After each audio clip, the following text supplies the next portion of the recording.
Hello gamers, this is Hectique, here to teach you how to learn to bubble skip, or at least ramble in a way that might be beneficial to you.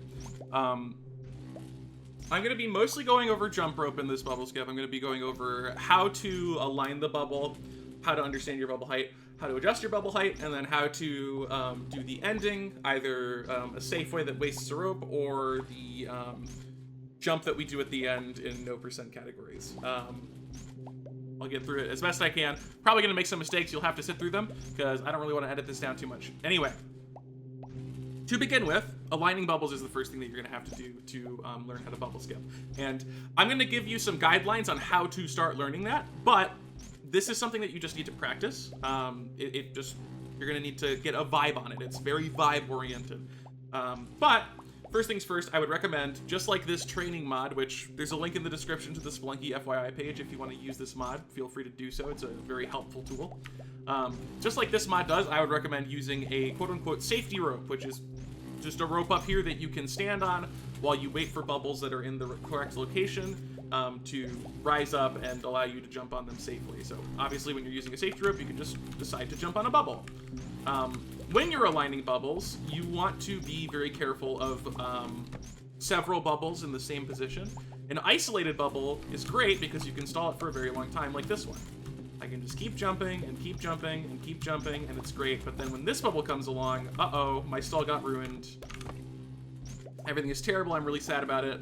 It's devastating.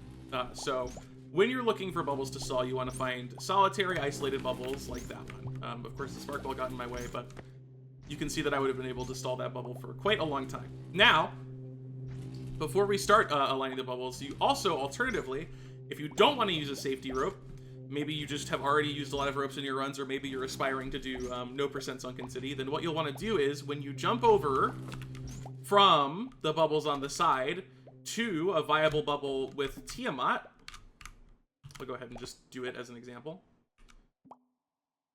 You're going to want to start stalling the bubble that you jump to. We're going to head up and then wait for a valid bubble to appear to jump to. Can't really get to that one.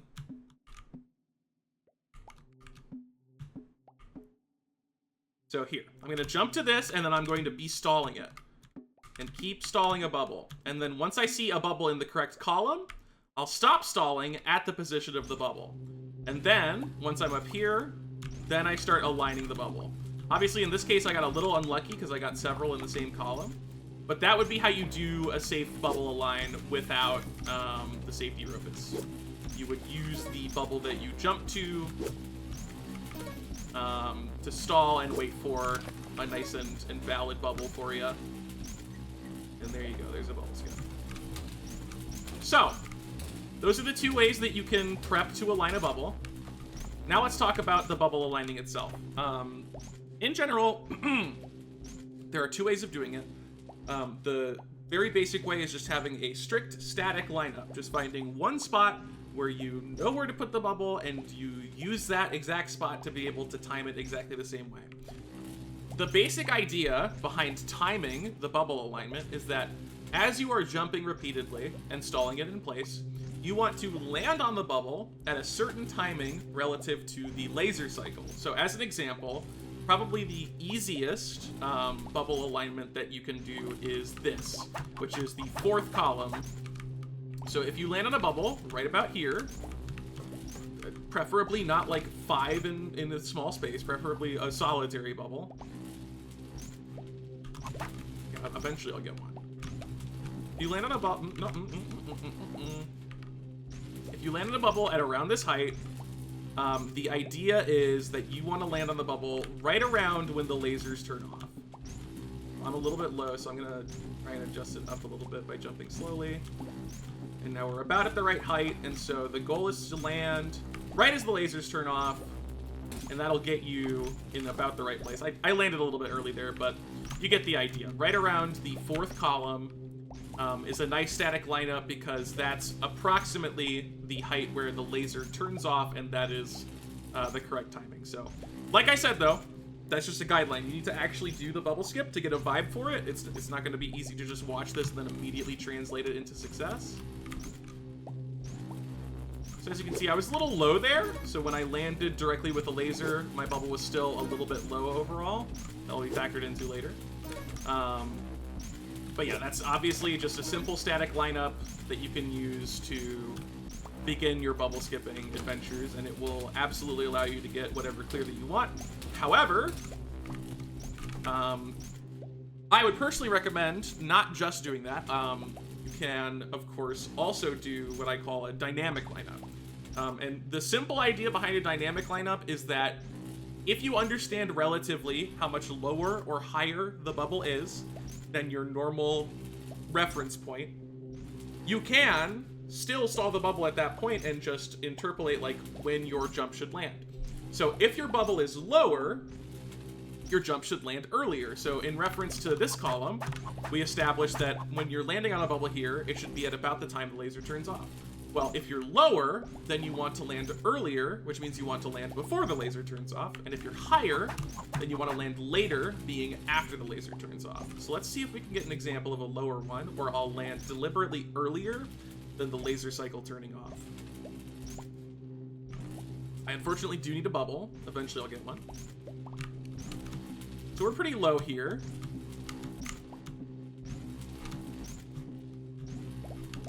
I think that should work. I was a little low.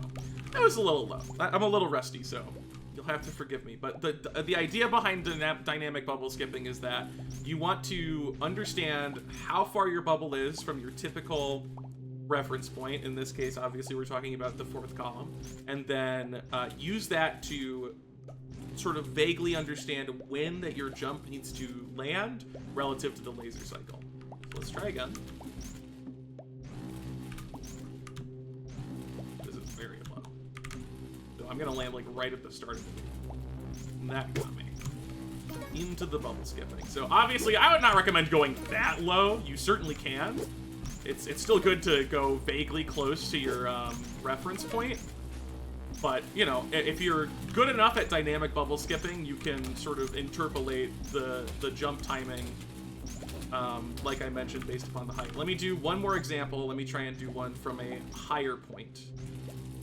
I'm actually going to move the safety rope here. I would recommend having the safety... you know, no shade on this particular practice mod. It's a banger. It does a good job. But I would recommend having the safety rope on the right side, just because the spark balls, they don't move down onto you, they move up like that, which is a little easier to work with in my opinion. So this is a high bubble, so we're going to land after the laser turns off. We're going to get interrupted and therefore not be able to land when the laser turns off.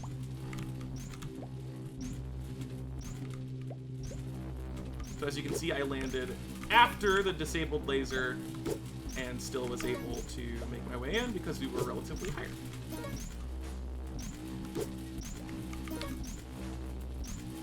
So that pretty much does it as far as aligning the bubbles. You're gonna have to practice it. That's not one that you can just sort of magically be instructed into doing it perfectly every single time. It's not as important to practice it if you don't care about speedruns, because, you know, if your bubble alignment isn't correct, you just drop from the bubble and try again, right? That's what safety ropes are good for. You can just decide, I don't like that this bubble's height is wrong, and then just, like, be like, oh, this is bad, bail, right? So, unless you're going for speedruns, you don't need to practice a lot, but if you do want to do particularly fast bubble skips, being able to do dynamic bubble skips at various heights is really, really helpful. So, that's bubble alignment. Now we're going to discuss the actual bubble skipping portion itself. And there are two components of doing a successful bubble skip. The first part is understanding the relative height of your bubble. That's what you're doing in bubble skip, is you're managing the height of your bubble between each laser cycle. And that's the second part that you need to do, is you need to be able to adjust that height based upon what you're seeing while you're doing bubble skip. So let's go ahead and get started here.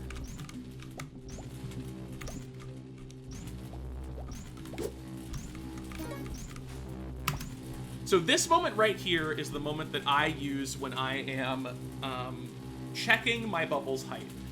In my case, I actually look down while doing it, Some people will hold down and then move left and right while they're performing a bubble skip. And the idea behind that is not just that they're dancing. By moving left and right, you prevent looking down. I just am used to looking down, so I look at my character higher. But that is mostly up to preference. Anyway, the way that you analyze the height of your bubble can be different per person. The way that I do it is I look at this moment right here. So, where am I relative to the laser the moment that it turns off, right? The closer you are to the laser, obviously, the higher your bubble is, relatively speaking. And if your bubble gets too high, terrible news, you hit the laser, you probably plummet to your death. That's bad. Alternatively, you may find that you're very low compared to the laser, and in that case, it can be helpful to look at when the laser turns back on, but also just generally it's easiest to check here because it's a little bit sooner. So how high you are relative to the laser when it turns off is how you understand your bubble's height. If you are too high, you adjust low. If you're too low, you adjust high. So unfortunately, for some reason, unpausing the engine warps me back with the mod. I'm not sure why it does that, but yeah, so that's how you understand the height of your bubble. And I showed off the like first laser cycle within it, but even this laser right here, you want to be checking your height on.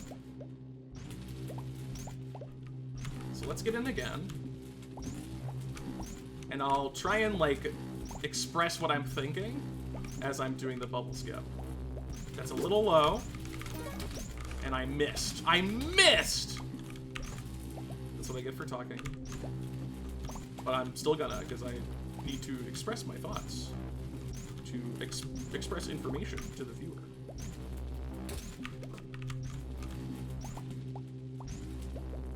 I'm being impatient, sorry. I need to get an actual solid lineup, not just rush it.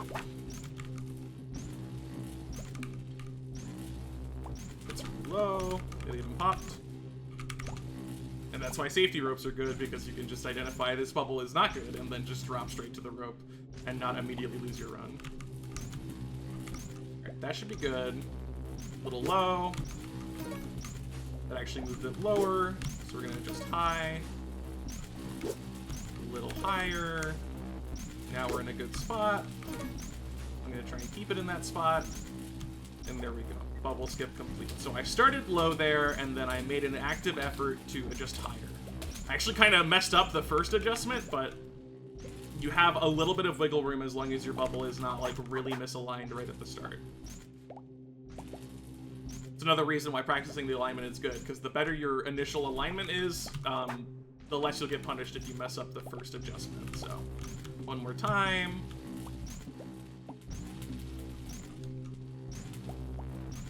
Good position. Gonna try and keep it. Skewing a little high.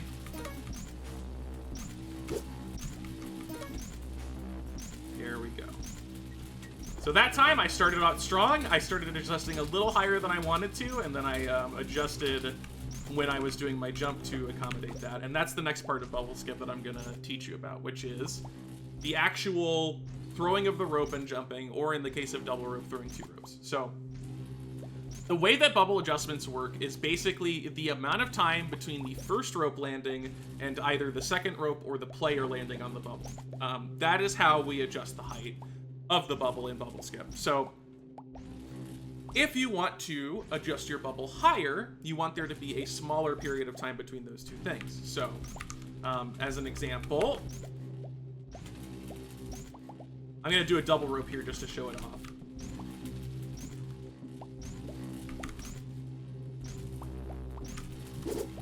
I was quite low there, so I want to throw the 2 ropes as fast as I can to adjust my height upwards.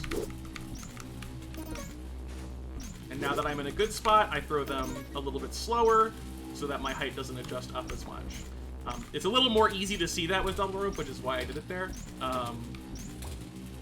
And that's just how it works, mechanically speaking, is that you want to either throw the 2 ropes or let the rope hit and your jump land around the same time when you are going faster. You don't want to do it at exactly the same time, because that'll adjust really high and probably kill you, but The basic mechanics behind it are that a smaller gap means you go higher, a larger gap means you go lower. So, in double rope, you kind of just have to get a vibe for that, and you also need to be able to hit a button 2 times quickly while managing how fast you hit it. And for some people that's easy, for other people that's like impossible, which is why I'm going to primarily focus on jump roping here, because jump rope doesn't require a lot of mechanical skill. You throw a rope, you jump at a certain timing afterwards, that's it, right? So, when I was learning jump rope initially, I was really struggling with it, but I was given one bit of advice that was really, really helpful. And that is to look at the rope animation when doing your adjustment. So, if we go up, that's way too low. If we go up, you'll notice that, obviously, when you throw the ropes up in this area, they detach. And that detachment is kind of like your point of reference for jump rope. The way that I do jump rope is I always do a full jump, and if I start the jump at the moment that the rope detaches and turns into an item, that does a very small upward adjustment. That's the point of reference. So jumping at the exact moment that rope detaches is a very slight upward adjustment. So here, I'll show. We're very low. We're too low, in fact. Way too low. Can't even get in there. That might also be too low.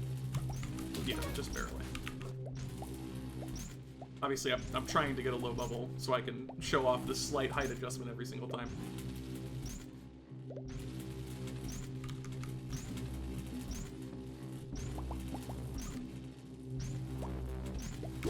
So we're low there, jump in full at the height of at the moment that the rope detaches, and we start gaining height. And I'm gonna intentionally go too high here, right? I did 3 adjustments of that exact timing, and we went from a bubble that was a little bit low to about the right spot to a little bit high and then too high. Because each time that I jumped at the moment that the rope detached, it was a slight upward adjustment. So, knowing that information, we can then extrapolate, like I told you, that if you wanted to not adjust the bubble at all, you would slightly increase the amount of time between those 2 things happening. So, instead of jumping at the exact moment that the rope detaches, you would jump very slightly after. So I'm going to try and show that off here.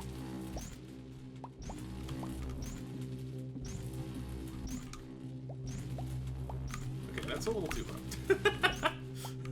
Now I have the low part in my brain and I'm adjusting low. So again, I'm going to do a bubble skip this time. Instead of jumping at the exact same time as the rope detaching, I'm going to try and jump just slightly delayed, which should keep my position mostly consistent. Obviously, I'm not perfect, but hopefully I'll be able to show that off. Eventually, if there's ever another bubble that will appear, that would be really helpful. But, you know, it's really up to Derek, I guess. No, it's fine. These can all just hit the corners. I think it's great. I think it's super cool. All right.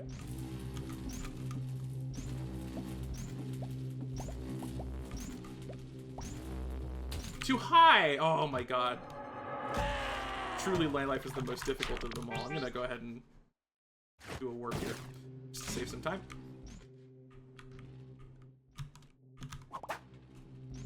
And then replace the rope.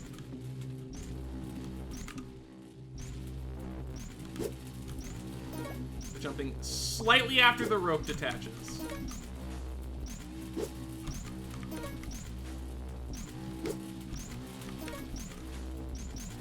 And you'll see that, like, throughout that bubble skip, my position changed very, very little. I started slightly low, and I pretty much stayed slightly low throughout the whole thing by doing a full jump just a little bit after the rope detaches.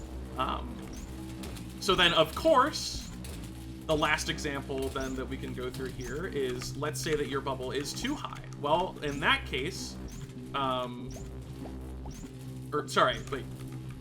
we did jumping at the same time, which adjusted it high. Let's say you want to adjust it low, because it's too high.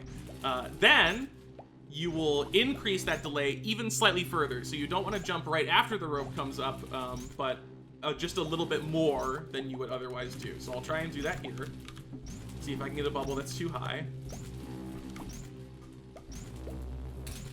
I did. It was too high.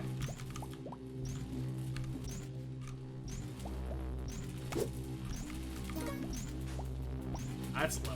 I mean, I guess I could adjust high, but I want to get a bubble that starts high so I can really show the effect in full. Kind of like we did with the low bubble where I adjusted the height. Because I think that's the most useful to visually see. I do need a bubble, though, eventually.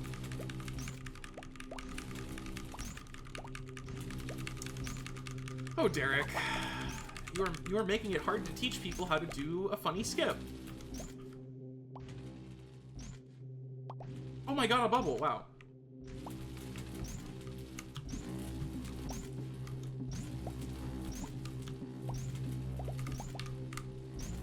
Too high. Too high. Wow, I'm bad at adjusting high, apparently. Okay. So that one was pretty high, so we're going to adjust low by jumping even more delayed than usual. And let me explain what happened there after I clarify. So we were starting high, and with each jump that I did that was fairly significantly delayed, my bubble got lower and lower. And at the end there, there is a problem that can occasionally happen with jump rope, which is that if you throw your rope sort of late enough into that ending cycle, it does a weird attach to the wall that slightly moves its position. Now, that can mess up your bubble skip. If it happens to you and you're not super experienced, I would recommend just trying to see if it works, because there are plenty of occasions where that will happen and it will still just work out in the way that you want it to. Occasionally, though, if your bubble's like already kind of off, then that rope will probably kill you. It's really just up to you. Now, at this point, I've basically gone over all of the core mechanics of bubble skip and jump rope timings that I do. Again, just to reiterate, if you jump at the height, at the moment that the rope detaches, your height will adjust very slightly upwards. If you jump slightly after the rope detaches, that will mostly keep your height neutral.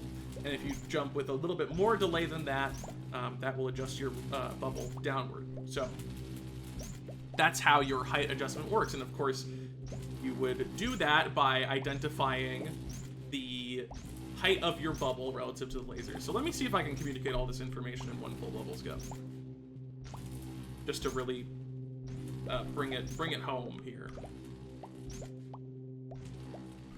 I could if I got a bubble, that would help.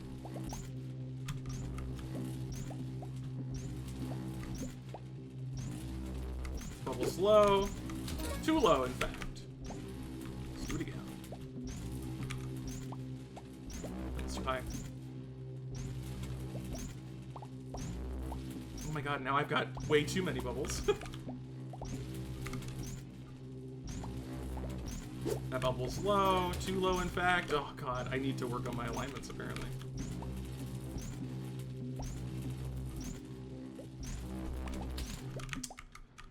Oh, it's brutal. It's brutal to mess up the alignments this many times. I'll live, though. A little low. So we'll do my typical adjust upwards. Now we're in a good neutral position, so I'm going to try and stop adjusting. Went a little high, so we'll adjust low. And there we go. That is what's going through my head when I'm doing bubble skip. And I'll do it one more time, just to hit it home.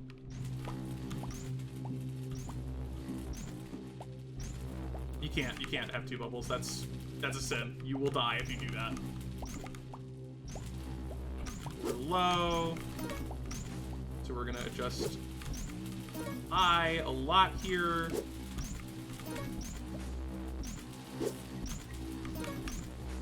Literally because I was so low, I just adjusted high every single time. Increased my height for every single bubble throw. Or rope, though, rather. And we'll do one last one, and then I will show an alternate way to finish bubble skip, which uses a rope, but lets you skip the last cycle of jumping. Too high.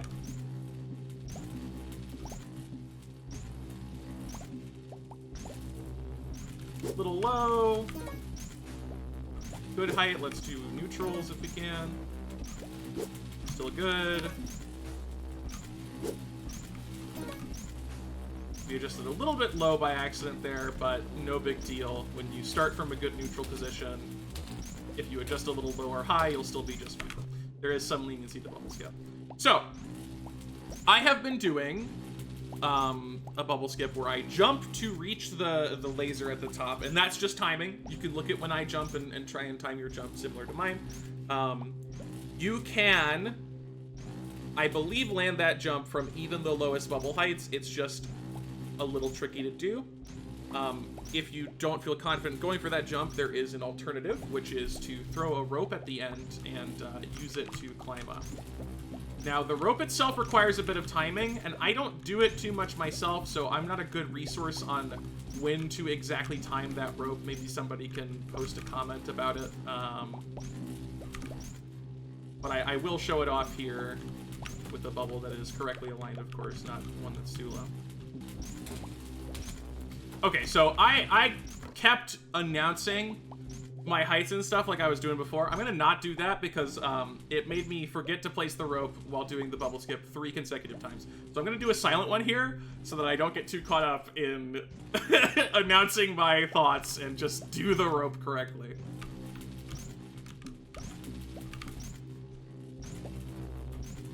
Although that is not lined up.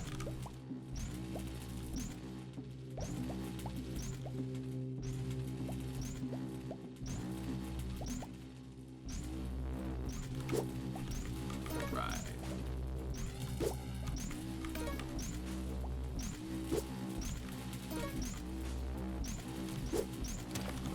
So as you can see there, I essentially, instead of doing the last cycle for the jump, I timed a rope throw with a jump to place a rope on the height of that laser.